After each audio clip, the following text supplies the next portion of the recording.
إن الحمد لله نحمده ونستعينه ونستغفره ونعوذ بالله من شرور أنفسنا ومن سيئات أعمالنا من يهده الله فهو المهتد ومن يضلل فلا هادي له وأشهد أن لا إله إلا الله وحده لا شريك له وأشهد أن محمدا عبده ورسوله أما بعد. Falendrojmë dhe lavdrojmë Allahun e lartësuar, ashtu siç e meriton ai xhalla sha'nu. Selamat ja dërgojmë mësuesit të njerëzisë Muhammed Mustafas sallallahu alaihi wasallam, familjes tij, shokëve të tij dhe gjithë besimtarëve të cilët e ndjekin dhe pasojnë rrugën e tij. Të dashur vëllezër besimtar, sot me lejen e Zotit xhalla wa ala do të shpjegojmë një hadith apo një thënie të Muhamedit sallallahu alaihi wasallam, e cila neve na jep shpresë të madhe për faljen e Zotit xhalla sha'nu. Hadithin e transmeton Imam Tirmidhiu nga Anas ibn Malik radhiyallahu ta'ala anhu, i cili thot se sami'tu Rasulullah sallallahu alaihi wasallam yaqul qala Allah ta'ala. Anas ibn Malik thot e kam dëgjuar pejgamberin sallallahu alaihi wasallam duke thënë, ka thënë Allahu i lartësuar, hadithul qudsi: Ya ibn Adam, innaka ma da'awtani ورجوتني غفرت لك على ما كان منك ولا أبالي. Allahu i lartësuar thot, o biri Ademit, sepse ne jem bita Ademit alayhi salam. O biri Ademit thot, pavarësisht thot gjunahet e tua të shumta, në qoftë se thot më lutesh mua me shpresë, do t'i fali ato të gjitha. Pra, në qoftë se ti më lutesh me shpresë mua, thot Zoti xhalla sha'nuhu, do t'i fali gjunahet pavarësisht se sa të shumta janë ato. Pastaj vazhdon hadithi dhe thot: Ya ibn Adam, law balaghat dhunubuka anan as-sama, thumma istaghfartani ghafartu laka. O biri Ademit thot, në qoftë se gjunahet e tua e kanë arrit kupën e qiellit, thumma istaghfartani, dhe pastaj i thot më kërkon falje mua, do t'i fali të gjitha ato. Pastaj thot Zoti: Ya ibn Adam, o biri Ademit, innaka law ataytani bi qurabi al-ardi khataya. O biri Ademit, nëse vjen me gabime sa krejt toka që është. Thumma laqitani la tushrik bi shay'a. Dhe pastaj më ke takuar mua, duke mos më bërë shoqërim në adhurim, duke mos më bërë shok në adhurim, duke mos i bërë shok Zotit xhalla wa ala dhe shirk, la ataytuka bi qurabika maghfiratan. Kuma të ardh me sa është toka falje. Ky hadith është shumë madhështor dhe është shumë shpresdhënës, sepse flet për njerëzit e sinqertë, dashur vëllezër. Dhe na tregon 3 mënyra se si robi me arrit faljen e Zotit xhalla sha'nu. Na i tregon 3 rrugë si robi i Zotit, i biri Ademit, i cili është i sinqert me Zotin e tij, me veten e tij, me arrit magfiretin e Zotit xhalla wa ala dhe faljen e tij. E para dashur është lutja me shpresë. Sepse Zoti than këtë hadith: o robim, o biri Ademit, qofse më lutesh mua duke shpresuar që ku me ta pranu lutjen ty. Pra robi duhet me u lut, me qenë i sinqert në lutjen e tij, me i marrë të gjitha shkaqet e pranimit të duas dhe me shpresu që Allah ka me ja pranu me shpresë të fortë. Jo vetëm me u lut, edhe me thonë valla be hoxhu lut apo s'po pranon duat, se në këtë moment e ke hup shpresën në përgjigjen e Allah xhalla wa ala ndaj neve. Pra robi duhet me u lut tek Zoti, me ngrit durët lart për gjitha problemet që i ka, me qenë i sinqert në lutjen e tij, dhe me shpresu fort në pranimin e duas, sepse Allahu xhalla wa ala thot: ud'uni astajib lakum, ju lutni mua, unë ju përgjigjem juve. Dhe ka premtuar nëse ne e lutmi Allahun duke shpresuar në faljen e Zotit, Allahu xhalla wa ala thot: kam ja fal juve pavarësisht se sa të mëdha janë gjunat e juve. Kjo është e para, lutja me shpresë. E dyta dashur vëllezër, istighfari, kërkim falja. Me kërku falja Allahu xhalla wa ala, sepse është prej shkaqeve kryesore, një prej shkaqeve kryesore që arrin robi faljen e Zotit. Sepse Allahu tha, o robim, o biri Ademit, qofse vjen me gjunohe sa me arrit kupën e qiellit.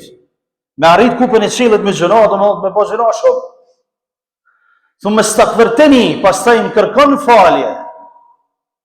Do të kumë ti falë të gjitha. Pra kërkim falja ndaj Zotit është obligim për muslimanin, për besimtarin. Sado që robi bën gabime, mëshira e Allahut është më e madhe se sa mëkatet tona. Sado që ne bëjmë gabime, edhe nëse arrin kupën e qiellit, mëshira e Allahut xhalla wa ala është më e madhe se sa mëkatet tona. Thot Imam Al-Qatada rahmetullah alayhi, një prej tefsirologëve të dhaj, thot ky Kur'an jo tregon juve smundjen edhe ilaçin në të njëjtën kohë. Kur'ani që ne e lexojmë, thot ja tregon smundjen cilën e keni, edhe ilaçin në të njëjtën kohë. E smundja thot janë mëkatet. Kur robi bën mëkate, bën gjuna, e ka një lloj smundje në zemrën e tij, jo në aspektin shëndetësor, por në aspektin shpirtëror. E ilaçi i smundjes, thot Imam Al-Qatada, është istighfari. Është kërkim falje ndaj Zotit xhallahu ala. Edhe nëse e përsërit gjunon, edhe nëse bën në gjuna shumë herë, mos e harro kur me kërku falje Allahu xhallahu ala dhe më u pendu, sepse Allahu i dën robërit të cilët pendohen. Inna Allaha yuhibbu at-tawabin wa yuhibbu al-mutatahhirin, thot Rasulullah. Allahu i dën ata që pendohen, edhe ata që pastrohen. Sa që ka në hadith që me lajket nuk e shkrujnë gjunajnë e robit deri në 6 orë, pritin mës me shkru në fletushkin e ti, do shta pendohet edhe mës me shkru fare. Prandaj do shë vëllezër, a shihni sa është i mëshirë shumë Zotin ndaj neve, ndaj robërve të ti të sinqertë, të cilët e din që e kanë një Zot mbi shtatëqij, e din që ai na vrojton dhe na shikon, sado që ne i bën gjuna, mi u kthy prap atij, ai na pranon. Sepse robi kur bën gjuna dhe nuk pendohet, i bëhet një vrim, i bëhet një pikë e zezë në zemrën e tij. Prap qofse vepron mëkate, nuk pendohet, i prap i vendoset një pikë e zezë, derisa ti ngurtësohet zemra. Edhe kjo është ra'an që ka në Kur'an, ku mbyllet zemra e njeriu dhe më nuk ndihen asgjë. Prandaj për mos më mbyll, Allahu e kalon derën e pendimit, derën e istighfarit që ne më i ra pishmon të gjitha mëkatet tona, e Allahu na i pranon pendimin edhe nëse mëkatet tona janë sa kupa e qiellit. Dhe e treta, dashur vëllezër, mënyra e tretë dhe më kryesorja është tauhidi. Njëshmëria ndaj Zotit. Sepse Allahu tha në këtë hadith, o robim, qofse vjen me gabime sa toka, pastaj më takon dhe nuk ke bë shoç në adhurim, s'ke bë shirk, po me aq ku më të ardh me falje. Tauhidi, njëshmëria ndaj Zotit. La ilaha illa Allah, Muhammedur Rasulullah, është tauhid.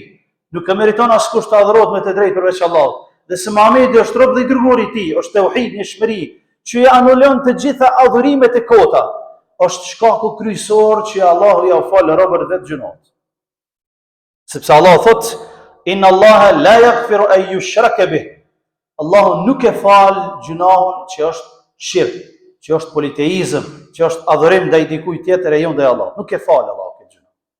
Me i bash shirk Zotit, me adhuru dikon tjetër e jo Zotit.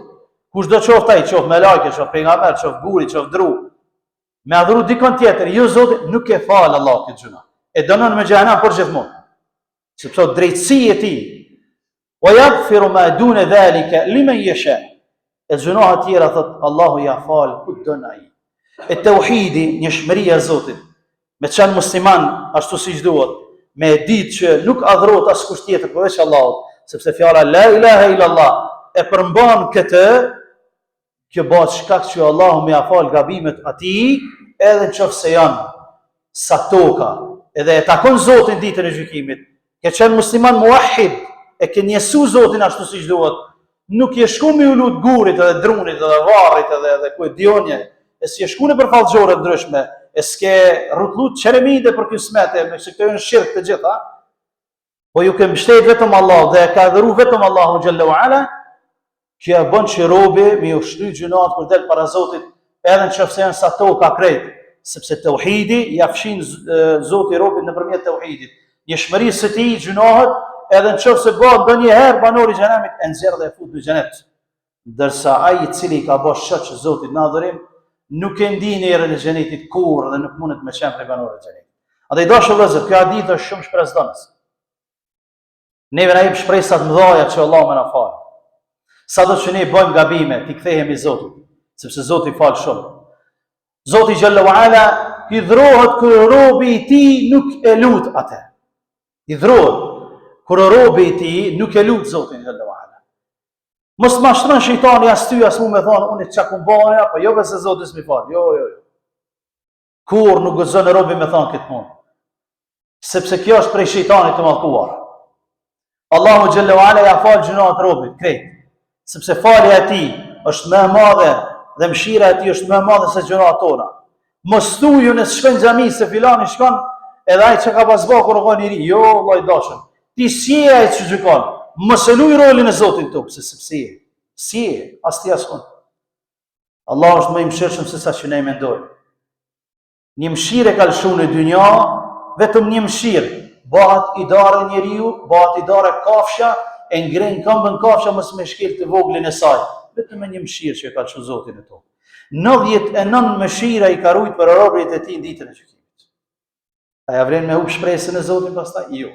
Prandaj dashur vëllezër, sa të të jemi të zhytur në mëkate në gjunohe, mëshira e Allahut është më e madhe se mëkatet e gjunohave tona, andaj të pendohemi tek Allahu xhalla wa ala, të kthehemi rrugës ashtu siç duhet dhe të harrojmë të kaluamën sepse Zoti xhalla wa ala na I çel rrugën e hajrit, duke lutur Allahun azza wa jall që të na fal mëkatet tona, të fal gjunohat tona, na vjen me magfiret me falje sa është toka, edhe nëse gjunohat tona kanë arrit kupën e qiellit, padyshim që mëshira e Allahut më e madhe se sa mëkatet tona, duke lutur Allahun xhalla wa ala që të gjithë neve që jemi në këtë xhami të na fal mëkatet tona, ta I pastron zemrat tona, na bëj prej banorëve të xhenetit e kur dalmi prej Allahut azza wa jall me qenë faqevar. أقول قولي هذا وأستغفر الله لي ولكم فاستغفروه من كل ذنب إنه هو الغفور الرحيم.